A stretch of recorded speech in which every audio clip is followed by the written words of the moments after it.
जय श्री कृष्णा, राधे राधे। आप सभी का स्वागत है मेरे हेमा के व्रत कथा उपाय चैनल में।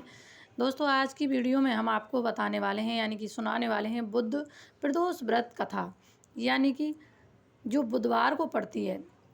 वार के अनुसार जो प्रदोष व्रत करते हैं उसी के अनुरूप उसका फल प्राप्त होता है। प्रदोष प्रदोष अथवा त्रयोदशी का व्रत मनुष्य को संतोषी एवं सुखी बनाता है। बुध त्रयोदशी प्रदोष व्रत करने से सर्व कामनाएं पूर्ण होती हैं। इस व्रत में हरी वस्तुओं का प्रयोग करना चाहिए। शंकर शिव जी की आराधना धूप बेल पत्र आदि से करनी चाहिए।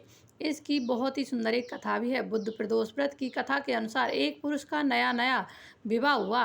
विवाह के 2 दिन के बाद उसकी पत्नी मायके चली गई। कुछ दिनों के बाद वह पुरुष पत्नी को लेने उसके यहाँ गया। बुधवार को जब वह पत्नी के साथ लौटने लगा तो ससुराल पक्ष ने उसे रोकने का प्रयत्न किया कि विदाई के लिए बुधवार शुभ नहीं होता, लेकिन वह नहीं माना और पत्नी के साथ बैलगाड़ी में चल पड़ा। विवश होकर सास ससुर ने अपनी जमाई और पुत्री को भारी मन से विदा कर दिया, यानी कि बेमन से विदा किया। नगर के बाहर पहुंचने पर पत्नी को प्यास लगी। पुरुष लोटा लेकर पानी की तलाश में चल पड़ा। पत्नी एक पेड़ के नीचे बैठ गई। थोड़ी देर बाद पुरुष पानी लेकर वापस लौटा। तब उसने देखा कि उसकी पत्नी किसी के साथ हंस हंस कर बातें कर रही है और उसके लोटे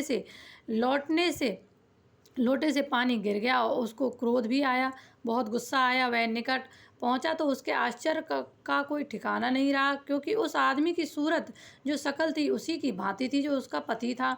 पत्नी भी सोच में पड़ गई। दोनों पुरुष झगड़ने लगे। धीरे धीरे वहाँ काफ़ी भीड़ एकत्रित हो गई, इकट्ठी हो गई और सिपाही भी आ गए। हम शक्ल आदमियों को देख वे आश्चर्य में पड़ गए। उन्होंने स्त्री से पूछा, उसका पति कौन है? वह किंकतर व्यूमिड़ हो गई। तब वह पुरुष शंकर भगवान से प्रार्थना करने लगे, भगवान हमारी रक्षा करें। मुझसे बड़ी भूल हो गई कि मैंने सास ससुर की बात नहीं मानी और बुधवार को पत्नी को विदा कर लिया आया। मैं भविष्य में ऐसा कदापि नहीं करूँगा, इस गलती को कभी भी नहीं करूँगा। जैसे ही उसकी प्रार्थना पूरी हुई, दूसरा पुरुष अंतर ध्यान हो गया। पति पत्नी सकुशल अपने घर पहुँच गए।